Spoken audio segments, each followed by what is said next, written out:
I'm aware that people are skeptical of me discussing this topic. I have been criticized for many commitment to tackling this issue, and I know that will continue.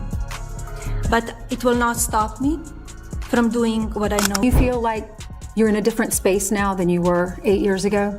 I feel I was always me the first time as well. I just feel that people didn't accept me, maybe. They didn't understand me the way maybe they... If you thought this story had already reached its peak, the next twist changed everything.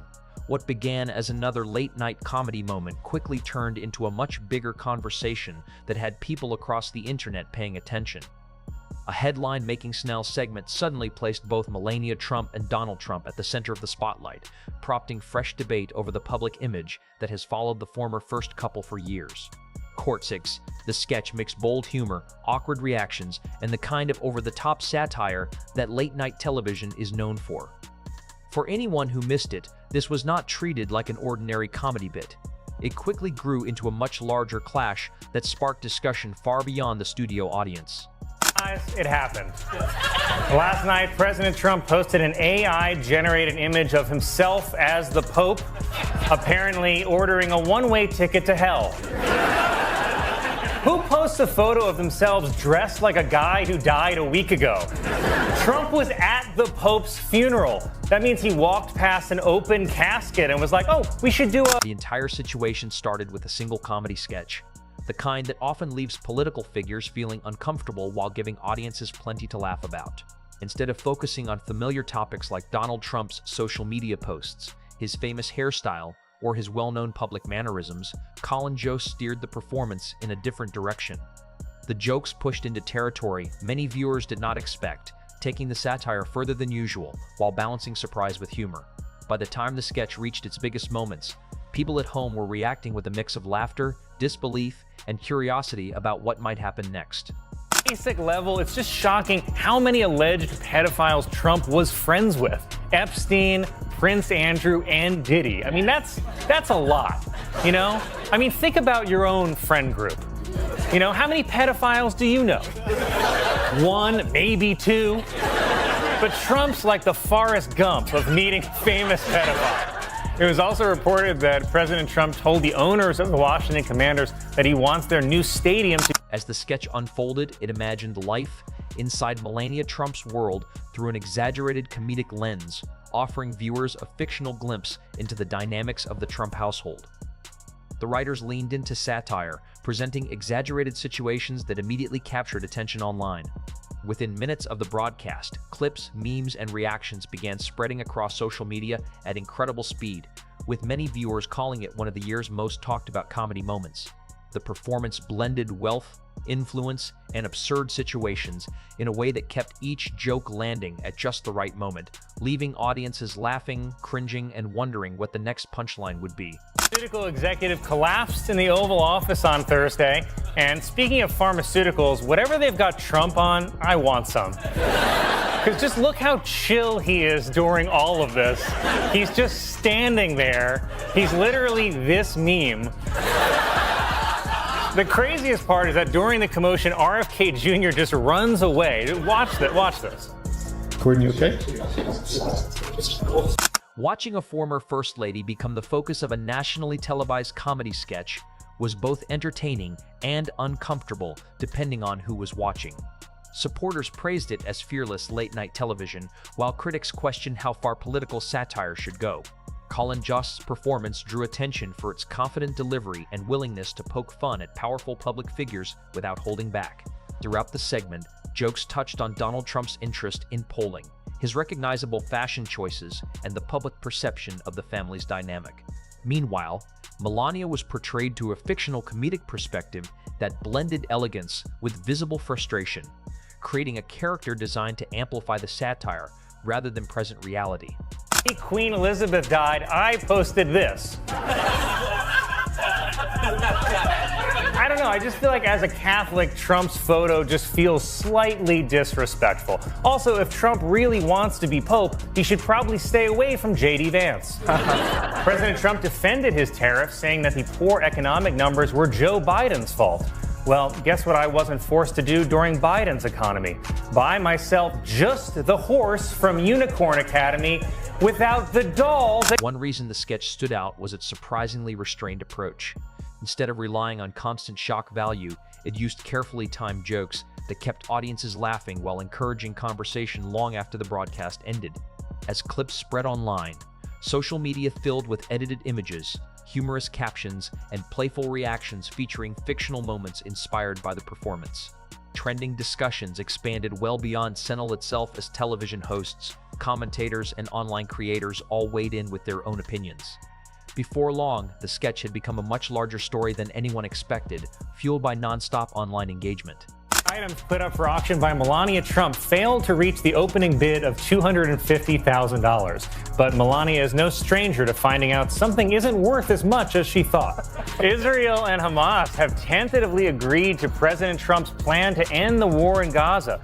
And you could tell Trump wrote the plan. President Trump also spoke to a group of military leaders this week, and at one point, he went on a long rant about how good Barack Obama was at walking down stairs. Online discussion quickly grew into something much bigger than a single television segment. Colin Jost received praise from many viewers who believed the performance represented late-night comedy at its sharpest, while internet users transformed memorable moments from the sketch into an endless stream of memes and jokes. Behind the scenes, the increased attention naturally brought more interest to the show itself as conversations continued across television and social media. The comedy worked because it exaggerated recognizable public narratives rather than depending entirely on personal insults, allowing viewers to focus on the absurdity created by the performance. On Friday, temporarily allowed the Trump administration to withhold SNAP benefits, including food stamps. And we actually have footage of Trump finding out he does not have to pay the benefits. But reacted to news that Prince Andrew lost the title of prince over ties to Jeffrey Epstein, saying he feels badly for the royal family. Trump even sent Prince Andrew a card to... As reactions continued pouring in, the public conversation only became more complicated. Any public figure facing that level of attention has to decide whether responding will calm the situation or simply generate even more headlines. According to media reports and widespread online discussion, there were plenty of rumors about behind-the-scenes reactions, but by that point, the sketch had already taken on a life of its own. Once a moment reaches that level of viral attention, it becomes nearly impossible to steer the conversation in a different direction.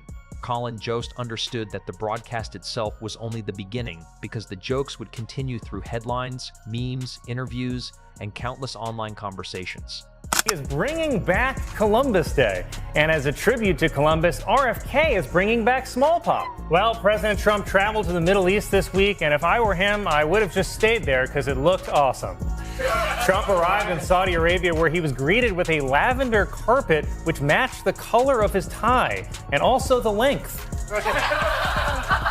They also rolled out a mobile McDonald's truck for President Trump's visit, featuring Saudi Arabia's most popular new burger. By this stage, Senel had accomplished something that only a handful of comedy shows managed to achieve.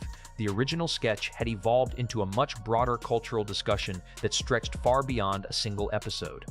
Writers and commentators continued exploring the themes raised by the performance because audiences remained deeply engaged with the conversation. The situation highlighted one of comedy's defining traits. Satire often grows stronger as more people react to it.